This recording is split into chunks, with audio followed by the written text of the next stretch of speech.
Has a मास, जिहड़ा automobile है उहदा मास क्या गा 1500 kg। Okay, what must be the force of friction between the vehicle and the road if the vehicle is to be, जिहड़ा vehicle है stopped with the negative acceleration 1.7 metre second inverse two. Negative acceleration दी भी तो उन्होंने force of friction पूछी भी, जो force of friction पूछी भी ऑब्वियसली नेगेटिव आनी क्योंकि ऑपोजिट डायरेक्शन सकती। इधर जो तुम फोर्स लगा रहे तो फ्रिक्शन इधर नहीं लगना, ऑपोजिट डायरेक्शन होती है। मतलब क्वाइट ईजी न्यूमेरिकल है, F is equal to M A लगाओ, मास थोड़े पास 1500 है, एक्सलरेशन 1.7 है माइनस दी, सो इन्हें मल्टीप्लाई कर लो 1500 इंटू -17/10, एक जीरो नाल एक जीरो कैंसल, मैं 10 इस करके लगाया क्योंकि इतने पॉइंट है, पॉइंट नू हटाओगे तो नीचे जीरो आएगा। हम मल्टीप्लाई कर लो 15 नू 17 नाल, 5 3 7 1 7 8 9 10 1 5 5 1 1 1, ये कितना आ गया 255 0 माइनस दे, सो ये की थोड़ी force of friction. Next question देखते हैं 13, अ बुलेट ऑफ मास, एक बुलेट है जिसका मास क्या है 10 ग्राम, बमार है सिक है, मतलब इसका मतलब क्या है कि ग्राम चाहिए, सानू हमेशा मास केजी चाहिए।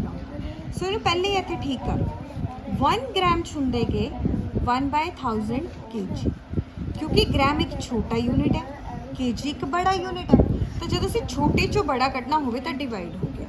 सो 10 ग्राम नू डिवाइड करो तुसी 1000 kg नाल, ओके, तो 2 जीरो 1 जीरो नाल 1 जीरो कैंसल, थोड़े पास आ गया 1/100 kg। उस तो बाद जिहड़ा सेकेंड है, उस तो बाद उन्होंने थानू क्या दिता वा इसी क्वेश्चन के अंदर जिहड़ा मास है 10 ग्राम का जो बीमार था जिन्होंने मैं ठीक करता, फिर वो ट्रैवल कर रहा है विद द वेलोसिटी, वेलोसिटी जा रही है कितनी 150 metre second inverse. Initial velocity है क्योंकि तुसी फायर किया वा, इनीशियल वेलोसिटी क्योंकि बुलेट तुसी फायर की भी, तो यू आ गया कितना 150 मीटर सेकेंड इनवर्स। तो थोड़े पास टाइम कितना दिता वा 0.03 सेकेंड। हम जब तुसी बुलेट फायर करती वो जाके बजी इनटू द ब्लॉक च जाके, जब इत्थे बजी तो उत्थे स्टॉप हो गई, दैट मीनस उसका वी क्या आ गया 0।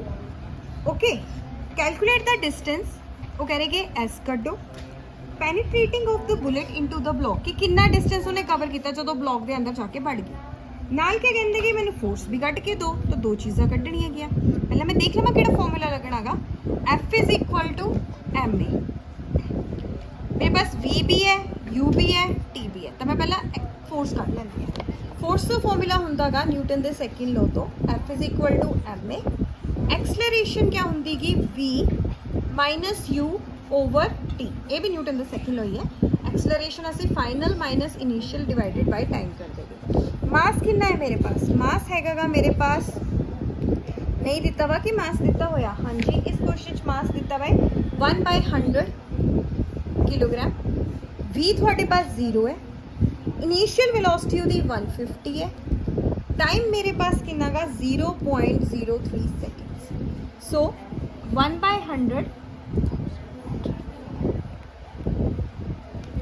0 चो 150 गए माइनस दे 150, 3 पॉइंट तो बाद 2 डिजिट है, तो ये नीचे 2 0 लगा दो या ऊपर इन्हों न्यूमरेटर च भेज दो। ओके, सो ये कितना आएगा 1/100 माइनस बाहर इंटू 150/3 इंटू 100, 100 ना 100 cancel, 3 5 15 50, so force of friction आई क्योंकि -50 न्यूटन। ओके, हुण एस कड्ढना गा, एस कड्ढण वास्ते या तो लगा लो v² minus u² is equal to 2as, okay, या फिर तुसी लगा लो v एक हैगा s is equal to ut plus half at²। दोनों पहला एक्सलरेशन कड्ढनी पैनी तां ही ये क्वेश्चन होगा।